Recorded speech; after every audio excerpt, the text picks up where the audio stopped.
नमस्कार, grand news में आपका स्वागत है। मैं हूं शाहीन। ग्रैंड न्यूज की खबरों से पहले आइए नजर डालते हैं आज के हेडलाइंस पर।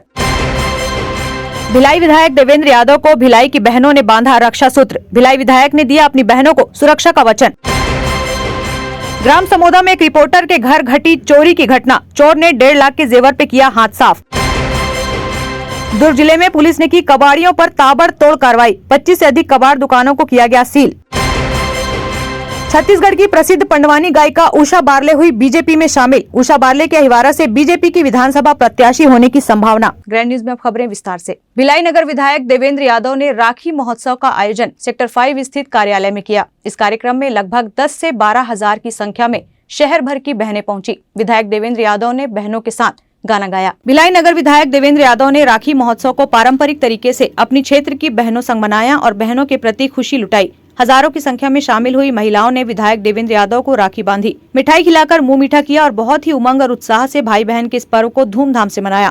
हजारों की संख्या में बहनों ने विधायक देवेंद्र यादव को राखी बांधी और विधायक देवेंद्र यादव ने सब बहनों को सुरक्षा का वचन दिया। विधायक देवेंद्र यादव ने शहर की समस्त बहनों को रक्षाबंधन की हार्दिक शुभकामनाएं दी और जिन बहनों ने उन्हें रक्षा सूत्र बांधा उनके प्रति आभार व्यक्त किया। रक्षाबंधन कार्यक्रम के बाद यहां सांस्कृतिक कार्यक्रम का आयोजन किया गया, जहां विधायक देवेंद्र यादव ने गाना गाया। साथ ही उनके साथ सभी महिलाओं ने गाना गाया, जहां बहनों ने विधायक देवेंद्र यादव की कलाई में रक्षा सूत्र रूपी राखी बांधा, स्नेह और आशीर्वाद प्रदान किया। बहुत प्यार, स्नेह, विश्वास मिल रहा है। परिवार जैसा भिलाई वासियों ने स्नेह दिया है। ये बहनें ने और जिम्मेदारी बढ़ा दी है। निश्चित रूप से हमेशा ये प्यार बना रहे, ये मेरी नैतिक जिम्मेदारी है। मैं निभा के दिखाऊंगा। आपका बस जो है आपका इंतजार कर रही है। हजारों हजार की संख्या में बहनें आई हैं। ये जिम्मेदारी का प्रतीक है। अद्भुत एक रिश्ता बन गया है हमारा पूरे भिलाई वासियों से, और ये रिश्ता, ये परिवार हमारा दिन ब दिन बड़ा होते जा रहा है और ये परिवार खुशनुमा रहे। इस परिवार के हर बच्चे, महिलाएं समृद्ध रहें, वो मेरी जिम्मेदारी है। इसके लिए मैं काम करता रहता हूँ। Bureau report, grand news. Bharat सरकार के स्वास्थ्य मंत्री मनसुख मांडविया छत्तीसगढ़ के दुर्ग जिले के दौरे पर रहे, जहां उन्होंने महिला मोर्चा द्वारा आयोजित रक्षाबंधन के कार्यक्रम में शिरकत की। इस कार्यक्रम में राष्ट्रीय उपाध्यक्ष सरोज पांडे, दुर्ग लोकसभा सांसद विजय बघेल सहित आला गणमान्य मौजूद थे। इस कार्यक्रम में राष्ट्रीय उपाध्यक्ष सरोज पांडे, दुर्ग लोकसभा सांसद विजय बघेल सहित आला गणमान्य मौजूद थे। मनसुख मांडविया ने केंद्र सरकार के तमाम उपलब्धियों को गिनाते हुए महिला मोर्चा के कार्यकर्ताओं को बताया कि रक्षाबंधन के पर्व पर भारत के प्रधानमंत्री नरेंद्र मोदी ने उन्हें उपहार भेजा है और 200 रुपए सिलेंडर की कीमत कम कर दी है। जिसके बाद मीडिया से बातचीत करते हुए मनसुख मांडविया ने कहा कि भारत के प्रधानमंत्री नरेंद्र मोदी ने आयुष्मान भारत योजना का सफल प्रयोग करके देश के 60 करोड़ गरीब लोगों का 5 लाख की स्वास्थ्य बीमा देने वाले नरेंद्र मोदी ने मुफ्त इलाज देने की गारंटी दी है। राज्य सरकार सभी आयुष्मान भारत योजना के लाभार्थी को आयुष्मान कार्ड उपलब्ध हो सके, इसके लिए राज्य में मिशन मोड में डिजिटल टेक्नोलॉजी का उपयोग करने जा रही है, जिसके जरिए आयुष्मान भारत कार्ड धारक या फिर स्मार्टफोन का उपयोग करने वाले सभी लोग आयुष्मान भारत कार्ड योजना के 5 लाख का इलाज करने की तैयारी की जा रही है। आयुष्मान भारत योजना के सभी लाभार्थी को सम्मान पूर्वक उसको 5 लाख तक का मुफ्त इलाज मिले, उसके लिए हमने सुनिश्चित किया है। और मैं अपेक्षा करता हूं कि हम सब लोग सहयोग करें। कोई गरीब व्यक्ति के यहाँ कोई बीमारी आ जाए और उसको इलाज की आवश्यकता हो, तो आयुष्मान भारत योजना के साथ जुड़ी हुई जो हॉस्पिटल है वहाँ एक कियोस्क भी लगाया गया है। एक कियोस्क से ही उसको सारी माहिती मिल जाती है, इंफॉर्मेशन मिल जाती है। आप आयुष्मान भारत के वेबसाइट पर जाके भी इंफॉर्मेशन ले सकते हो, या तो ग्रीवेंस रिड्रेसल सिस्टम में जाके आपकी कोई शिकायत है तो भी अवश्य रख सकते हैं। आज दुर्ग में रक्षाबंधन के पर्व पर हमारी भारतीय जनता पार्टी की महिला मोर्चा की बहनों ने एक अनोखा कार्यक्रम किया।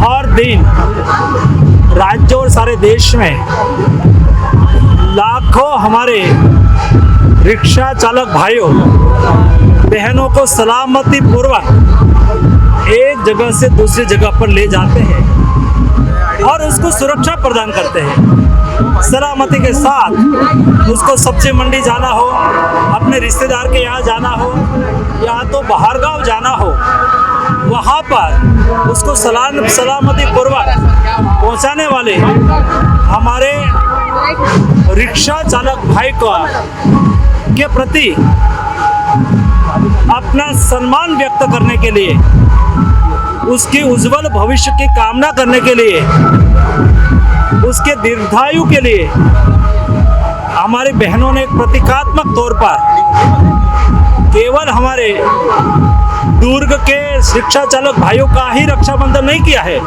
लेकिन हमारे सारे देश के रिक्शा चालक भाइयों का ये रक्षाबंधन है।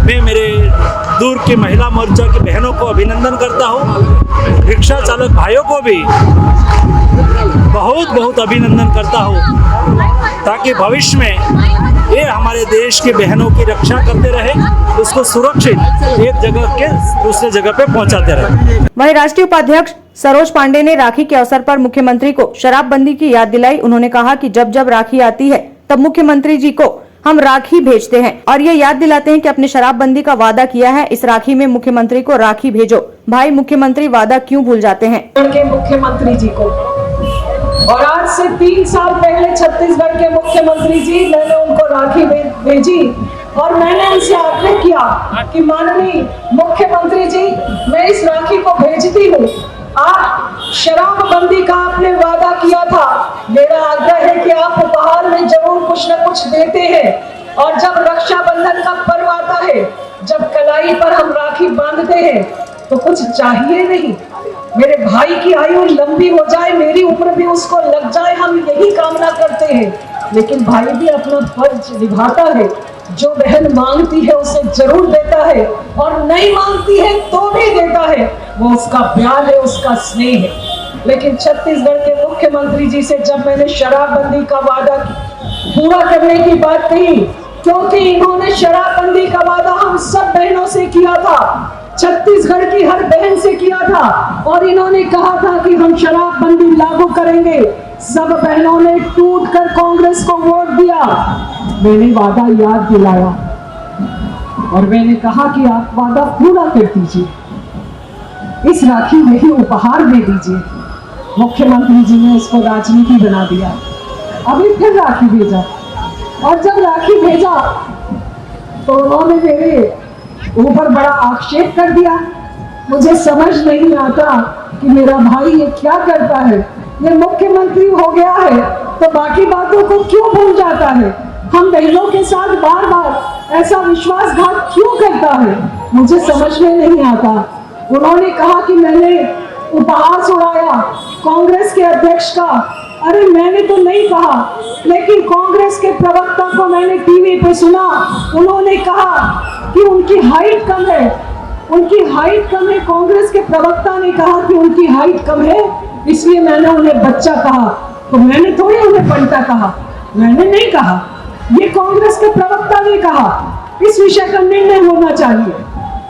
और मैं आज इस बात को कहती हूँ कि इस राखी के पर्व पर हम अपने भाई को लंबी आयु का कामना करते हैं, लेकिन आज मैं पुनः इस मन से कहती हूँ कि जो जो कहा है भैया वो जरूर पूरा करना, क्योंकि जब जब राखी आती है मेरे को शराबबंदी याद आती है, क्योंकि इन बहनों ने खून के आंसू रोए हैं। आपने शराब बंद करने की बात कही थी भैया, पूरी बात आपने सुनी थी और आपने कहा था कि हम जरूर कर देंगे। मामला कहाँ अटक गया, राजनीति में अटक गया कि पैसे में अटक गया, भैया को याद करना चाहिए। मैं आज इस मंच से अपने मुख्यमंत्री भाई को इस बात को फिर कहना चाहती हूँ कि शराबबंदी का वादा पूरा कर दीजिए। इन्हीं शब्दों के bureau report, grand news. Chhattisgarh की प्रसिद्ध पंडवानी गायिका और पद्मश्री सम्मानित डॉक्टर उषा बारले विधिवत बीजेपी में शामिल हो गई। मनसुख मांडविया के साथ साथ लोकसभा सांसद विजय बघेल, राज्यसभा सांसद सरोज पांडे और अन्य नेता भी मौजूद थे। मांडविया ने कहा कि पद्मश्री उषा बारले के बीजेपी में आने से बीजेपी को मजबूती मिलेगी। आपको बता दें कि महज 7 साल की उम्र से पंडवानी गाने वाली गायिका उषा बारले को भारत सरकार द्वारा पद्मश्री पुरस्कार के लिए चयनित किया गया था। दुर्ग के भिलाई की रहने वाली उषा बारले लगभग 45 साल से पंडवानी गा चुकी है। अब तक देश के साथ करीब 12 से ज्यादा देशों में उषा ने अब तक अपनी पंडवानी की विधा दिखाई है। आपको बता दें कि उषा बारले अनुसूचित जाति वर्ग से आती है, तो वहीं दुर्ग जिले में अहिवारा विधानसभा सीट अनुसूचित जाति के लिए आरक्षित है। फिलहाल अहिवारा से उषा बारले को टिकट देने की संभावना भी बन चुकी है। कयास लगाया जा रहा है कि उषा बारले अहिवारा से बीजेपी की विधानसभा प्रत्याशी हो सकती हैं। Bureau report, grand news. Durg police के द्वारा कबाड़ियों पर बड़ी कार्रवाई की गई। जिले के कबाड़ खानों पर छापा मारा गया। जिले के 44 से अधिक कबाड़ियों पर ताबड़तोड़ कार्रवाई कर 25 से अधिक कबाड़ दुकान सील किए गए हैं। अवैध कार्य करने वाले कबाड़ियों के बीच हड़कंप मच गया। दुर्ग एसपी शलभ सिन्हा को आम जनता एवं विभिन्न औद्योगिक एंसिलरी एसोसिएशन के पदाधिकारियों से लगातार अवैध कबाड़ के व्यापार के संबंध में शिकायतें प्राप्त हो रही थी। शिकायतों को गंभीरता से लेते हुए उनके द्वारा पूर्व में भी कार्रवाई की गई थी। उक्त कारोबारियों पर लगातार प्रभावी कार्रवाई करने हेतु निर्देश प्राप्त होने पर एसपी संजय ध्रुव के मार्गदर्शन में राजपत्रित अधिकारियों के साथ एसीसीयू प्रभारी एवं जिले के समस्त शहरी थानों के अधिकारियों एवं कर्मचारियों, जिसमें करीबन 22 टीम, जिसमें 14 निरीक्षक, 20 उप निरीक्षक, 25 सहायक उप निरीक्षक एवं 80 से ज्यादा प्रधान आरक्षक एवं आरक्षकों की संयुक्त टीम गठित कर टीम को कार्रवाई हेतु लगाया गया। दुर्ग एसपी शलभ सिन्हा ने पूरे रेड कार्रवाई की स्वयं मॉनिटरिंग की। सभी अवैध कबाड़ संचालकों को प्रतिबंधित करते हुए बाउंड ओवर कराने की तैयारी पुलिस कर रही है। 44 कबाड़ियों के गोदामों पर एक साथ दबिश दी गई, जहां इनके ठिकानों में भारी मात्रा में लोहे के अवैध कबाड़ वाहनों को काटकर उनके कलपुर्जों को अलग कर भंडारण करके रखना, सेटरिंग प्लेट, बीएसपी का सरिया, लोहा, एंगल। कुछ कबाड़ियों के यहाँ औद्योगिक स्क्रैप भी बरामद हुआ। दुर्ग पुलिस के द्वारा आज दुर्ग शहर के जितने भी कबाड़ी हैं उनके खिलाफ कार्रवाई की गई है। इस अभियान के तहत हम लोगों ने टोटल 40 कबाड़ी के गोडाउन पर छापा मारा और इसमें 25 ऐसे गोडाउन हैं जिसमें आपत्तिजनक सामग्री मिलने पर उनको सील किया गया है और उनको नोटिस बनाया गया है। 15 ऐसे कबाड़ी के कारोबारी हैं जिनको गिरफ्तार किया गया है। टोटल इसमें 150 जवान, 14 निरीक्षक और 35 टीम बनाई गई थी और कबाड़ी और अवैध कारोबारियों के खिलाफ ये कार्रवाई आगे भी जारी रहेगी। Bureau report, grand news. वक्त तो चला है एक ब्रेक का, आप देखते रहिए ग्रैंड न्यूज।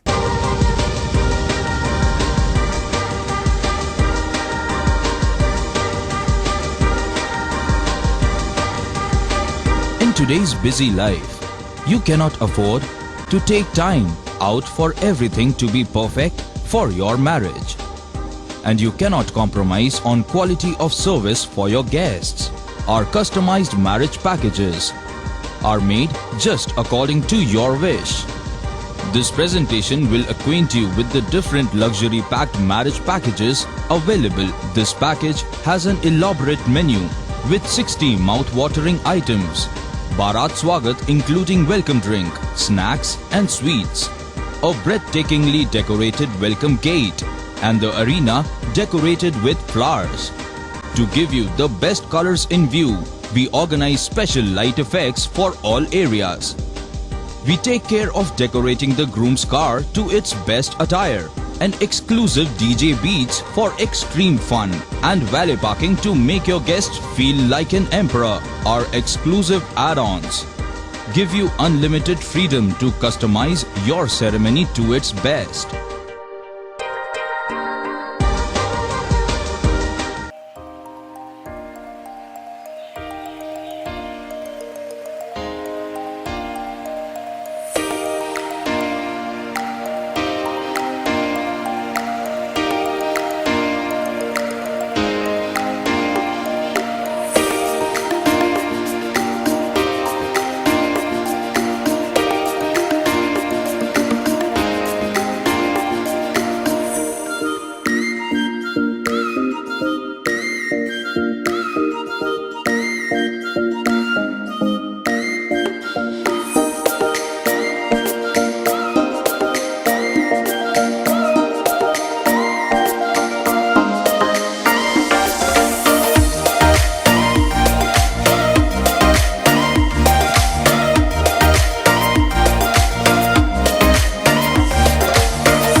ब्रेक के बाद आपका स्वागत है। ग्राम समोदा के रिपोर्टर के घर में 1.5 लाख रुपए के गहने चोरी होने की शिकायत तत्काल पुलिस को की गई। चोरी करने वाला कोई और नहीं बल्कि घर की देवरानी निकली। ग्राम समोदा में चोरी करने का मामला सामने आया है। जेठानी के गहने अलमारी से निकाल देवरानी ने 1.5 लाख के गहने ले लिए। पुलिस को सूचित किया गया। प्रार्थी हेमलता निषाद, पति जितेंद्र निषाद ग्राम समोदा में लिखित रिपोर्टर के घर अलमारी में रखे सोने चांदी के गहने, जिसकी अनुमानित कीमत लगभग 1.5 लाख रुपए है।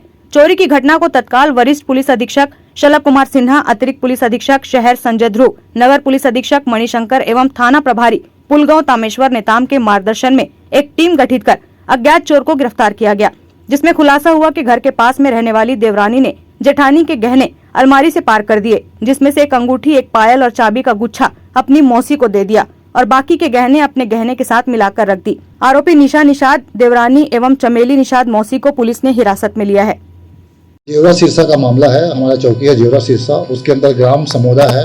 वहाँ की हेमलता निषाद ने एक रिपोर्ट लिखवाई थी कि उसके घर में चोरी हुई है। चोरी की सूचना मिलने पर थाना प्रभारी ने त्वरित कार्रवाई करते हुए एक टीम गठित किया और आसपास में पूछताछ की, जिसमें हमने 2 आरोपियों को गिरफ्तार किया है।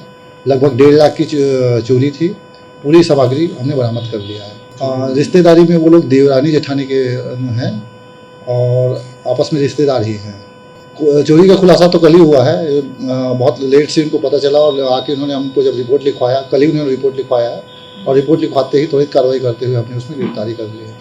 Bureau report, grand news. हमारी बेटियां हमारी शान हैं और वे ही प्रदेश के उज्जवल भविष्य की नींव हैं और इनकी सुरक्षा हमारी जिम्मेदारी है। जिस समाज की बेटियां सुरक्षित एवं सशक्त हों, वही समाज विकास के रास्ते पर आगे बढ़ता है। सहायक उप निरीक्षक संगीता मिश्रा रक्षा टीम के द्वारा दुर्ग के रुंगटा कॉलेज ऑफ इंजीनियरिंग में अध्ययन करने वाली बालिकाओं को आज हमर बेटी हमर मान के तहत अपनी सुरक्षा के संबंध में टिप्स एवं महिला संबंधी कानून के बारे में बताया गया। महत्वपूर्ण हेल्पलाइन नंबर, अभिव्यक्ति ऐप की जानकारी दी गई एवं आवश्यक इमरजेंसी नंबर की जानकारी दी गई। अपने माता पिता का मोबाइल नंबर हमेशा याद रखना है, ये सलाह दी गई और साथ ही अपनी निजी जानकारी किसी अनजान व्यक्ति के साथ शेयर नहीं करना, सोशल मीडिया का सेफ्टी फीचर्स के साथ प्रयोग करना एवं यातायात नियमों का पालन करना और अपने मोबाइल में महत्वपूर्ण हेल्पलाइन नंबर को सुरक्षित रखने आदि की जानकारी दी गई। Bureau report, grand news. Chhattisgarh के बालोद जिले से अब मांझी मछुआरा आरक्षण की मांग में रफ्तार पकड़ ली है। निषाद समाज सहित अन्य समाज जो मांझी मछुआरा आरक्षण संघ के बैनर तले खुद को अनुसूचित जनजाति वर्ग में शामिल करने की मांग कर रहे हैं। राष्ट्रीय महासचिव शशिकांत निषाद ने कहा कि वर्ष 1950 तक हमें आदिवासी का दर्जा दिया गया था और सारी सुविधाएं, आरक्षण का सारा लाभ मिलता था, परंतु 1950 के बाद इसे सामान्य कर हमें पिछड़ा वर्ग में शामिल किया गया है। अब हम पुनः इस आरक्षण की मांग कर रहे हैं। ये एक शुरुआत है और आने वाले दिनों में हम अपनी मांगों को लेकर अपना आंदोलन तेज करेंगे। मछुआ बोर्ड के पूर्व अध्यक्ष भारत मटियारा भी इस आरक्षण के आंदोलन में शामिल हुए। उन्होंने कहा कि सड़क से लेकर सदन तक हम लड़ाई लड़ने को तैयार हैं। उन्होंने कहा, पिछले दिनों मंत्रिमंडल की बैठक हुई जहां कई विषयों पर चर्चा हुई, जिसमें राज्यपाल के आदेश अनुसार मांझी शब्द के साथ केवट, धीवर, ढीमरकर, मल्लाह, निषाद आदि मछुआरा समुदाय को मध्य प्रदेश शासन में मांझी अनुसूचित जनजाति वर्ग का प्रमाण पत्र जारी किया गया था। इसे शामिल करने की बात कही जा रही है। मछुआरा समूह द्वारा अपने आरक्षण को लेकर बिगुल फूंक दिया गया है। शिव कुमार धर्मगुड़े ने बताया कि प्रदेश क्षेत्र वर्तमान में पूर्ववर्ती मध्य प्रदेश एवं वर्तमान छत्तीसगढ़ के अंतर्गत है। जातियों की सूची देखने से ये स्पष्ट हो जाता है कि पुराने समय में मछुआरा नाविक जातियों तथा केवट, मल्लाह, भोई, ढीमर, मांझी को ही संवैधानिक आदेश 1950 के तहत मांझी का लाभ दिए जाने का निर्णय राष्ट्रपति महोदय द्वारा उसे समय राष्ट्र प्रमुख व प्रधानमंत्री द्वारा लिया गया था तथा लाभ प्रदान किया जा रहा था और वो अपने समुदाय को ही इसका हकदार मान रहे थे। समाज का कहना है कि कोई भी ठोस निर्णय ले, नहीं तो खामियाजा भुगतने के लिए तैयार रहे। आज का आंदोलन मछुआरा समुदाय में जो हमारे जातिगत समाज है, निषाद, ढीमर, भोई, मल्लाह, कहार, ये परंपरागत मछुआरे हैं जिनको सन 1950 में आरक्षण प्राप्त था अनुसूचित जनजाति के तहत और आरक्षण का लाभ मिल रहा था, जिनको पूर्ववर्ती सरकार ने उस समय विलोपन कर दिया। आज हम उसी मुद्दों को लेकर पुनः आंदोलन रहत है।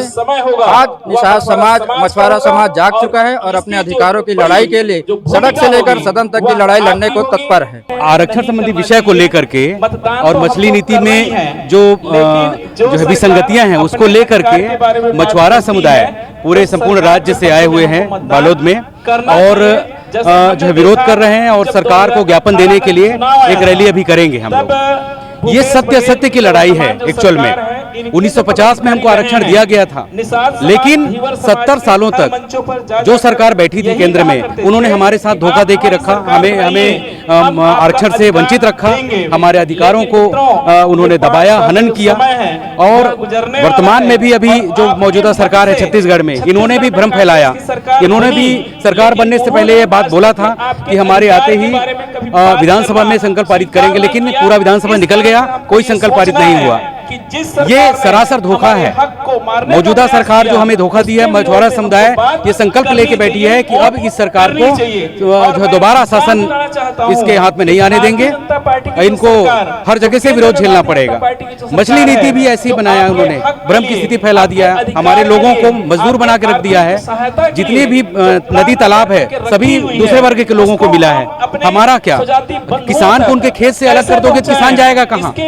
हमारा तो परंपरागत व्यवसाय है, ये हमारा जातिगत व्यवसाय है, मछली पालन। नदी तालाबों में हम अपने जीवन यापन करते रहे हैं, हमको बेदखल कर दिया गया है। और मैं सरकार से ये सख्त जो है मांग करता हूं कि तत्काल मछली नीति को जो है निरस्त करें और उस पर आमूलचूल बदलाव लाएं, और नहीं तो इसके खामियाजा भुगतने के लिए तैयार रहे।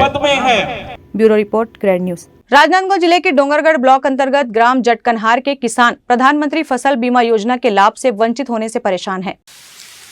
प्रधानमंत्री फसल बीमा जो योजना है हमारे केंद्र सरकार की योजना है, परंतु जटकनहार ग्रामवासियों को इनके चना फसल का जो बीमा का राशि है अभी तक की जानकारी नहीं मिल रही कि इनके फसल का बीमा राशि बना है या नहीं बना है।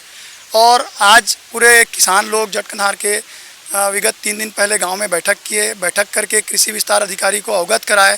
उसके बाद भी आज तक के कृषि विस्तार अधिकारी इनसे संपर्क नहीं कर रही है। मजबूरीवश आज पूरे किसानों को कृषि विभाग डोंगरगढ़ में अपनी बात को लेकर आना पड़ा। और जिस प्रकार से कृषि विस्तार अधिकारी यहाँ के मुख्य अधिकारी हैं रावत जी, जो अपनी जवाबदारी से लगातार भाग रहे हैं।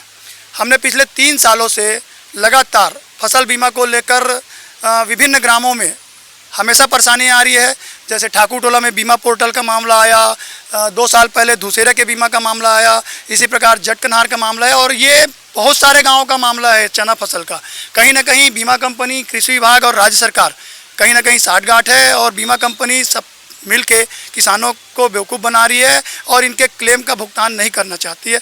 और हमारी एक ही मांग है कि अगर हमारा फसल बीमा का वो जानकारी लेने के लिए भी हमको घंटों यहाँ पर बैठना पड़ रहा है, और हम जब तक के हमको यहाँ पर समाधान कारक बात नहीं मिलेगी तब तक के हम किसान यहाँ से हटने वाले नहीं हैं। और हमको अगर समाधान नहीं मिला तो हम इससे ज़्यादा उग्र प्रदर्शन आने वाले समय में करेंगे। और लगातार गाँव वालों की भी एक मांग है, वहाँ की जो कृषि विस्तार अधिकारी है जो क्षेत्र में जाती है वो महीनों उस गाँव में नहीं जाती और सिर्फ ऑफिस में रह के ही यहीं से पूरा संचालन करती है। और किसानों की समस्या को लेकर हम सब आज मुखर हुए हैं, और छत्तीसगढ़ सरकार लगातार किसानों के साथ छल कर रही है, और इसको हम आने वाले समय में इसका माकूल जवाब देंगे।